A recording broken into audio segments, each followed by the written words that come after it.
नमस्कार दोस्तों मैं नवीन कुमार अपने चैनल लैंग्वेज ऑफ प्लैनेट्स में आपका स्वागत करता हूँ। मेहनत मेहनत और मेहनत लगातार हर इंसान अपने जीवन में करता चला जा रहा है। हर इंसान की ये इच्छा है कि वो भी ज़्यादा से ज़्यादा ज़मीन जायदाद का मालिक बन सके और अपनी आने वाली पीढ़ियों के लिए सुखद भविष्य छोड़कर जा सके। दोस्तों, जमीन जायदाद खरीदना तो हर कोई चाहता है, लेकिन कौन खरीद पाता है, आज चर्चा करेंगे इस विषय पर।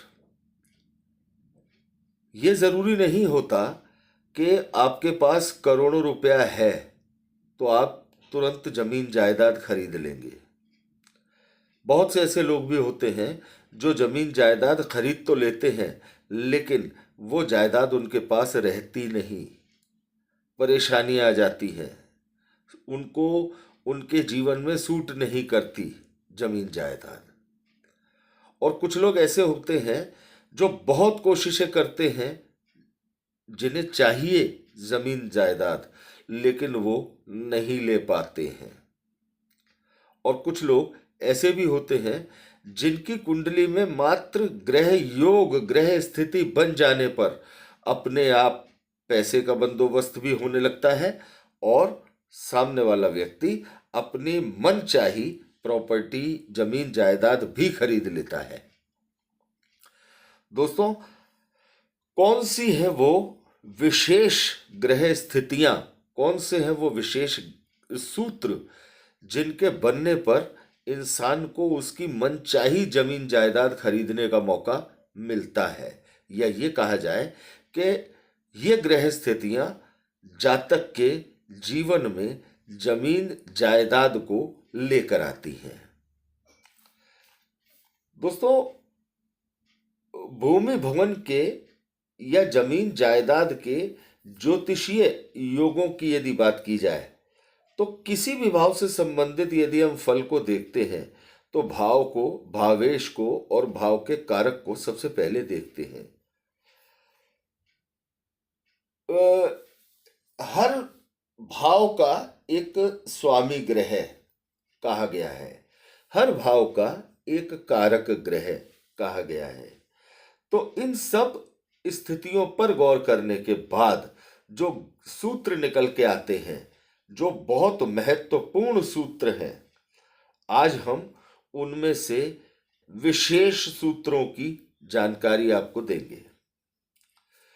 दोस्तों, बात की जाए अचल संपत्ति का सुख, यदि अचल संपत्ति के सुख के विचार की बात की जाए तो चौथा भाव शुभ ग्रहों से युक्त होना चाहिए, अपने स्वामी से दृष्ट होना चाहिए, या अपने स्वामी की दृष्टि होनी चाहिए, या स्वामी से युक्त होना चाहिए। युक्त का मतलब होता है स्वामी के साथ होना चाहिए। और उत्तम स्थान पर यदि चौथे भाव के स्वामी जाकर के बैठ जाते हैं तो ऐसे जातक को मनचाही जमीन जायदाद तो मिलती ही है, और उस जमीन जायदाद के साथ साथ उस इंसान को प्राकृतिक जो होती है, प्राकृतिक लाभ होते हैं, उनका भी आनंद उस जमीन जायदाद के माध्यम से जातक को मिलता है। दूसरा सूत्र है चतुर्थेश, चौथे भाव का स्वामी दूसरे या 11वें भाव में हो तो जातक को भूमि की प्राप्ति होती है। हालांकि चौथे भाव का स्वामी जब 11वें भाव में चला जाता है, अपने घर से 8वां चला जाता है, तो ऐसी स्थिति में डेफिनेटली प्रॉब्लम्स तो जातक के सामने आती हैं, लेकिन जातक को जमीन जायदाद की प्राप्ति निश्चित तौर से होती है। तीसरा सूत्र है, तीसरा विशेष महत्वपूर्ण सूत्र, यदि बलवान सूर्य चौथे भाव में उच्च राशि का होकर स्थित हो जाए तो लगभग 23 वर्ष की आयु में ही मकान की प्राप्ति हो जाती है। और यदि मतांतर की बात की जाए तो सूर्य मेष राशि में होने पर 45 से 48 वर्ष की आयु में अपना घर प्राप्त करवा देते हैं। चौथा सूत्र, चौथे भाव और चतुर्थेश दोनों पर यदि शुभ प्रभाव बना हुआ है, चौथे भाव पर और चौथे भाव के स्वामी पर यदि शुभ ग्रहों का, कुंडली के शुभ ग्रहों का प्रभाव बना हुआ है, कारक ग्रहों का प्रभाव बना हुआ है, तो ये जातक के लिए बहुत उत्तम मनचाही जमीन जायदाद दिलाने का मौका जातक को देते हैं। अगला सूत्र, चौथे भाव और चौथे भाव का स्वामी यदि चर राशियों में होते हैं तो जातक को कई जमीन जायदाद दिलाने का काम करते हैं। अगला सूत्र, चौथे भाव का स्वामी यदि जन्म कुंडली के अंदर केंद्र स्थानों में, किसी भी केंद्र स्थान में यदि बृहस्पति के साथ विराजमान हो जाए तो जातक के कई मकान जातक के पास होते हैं।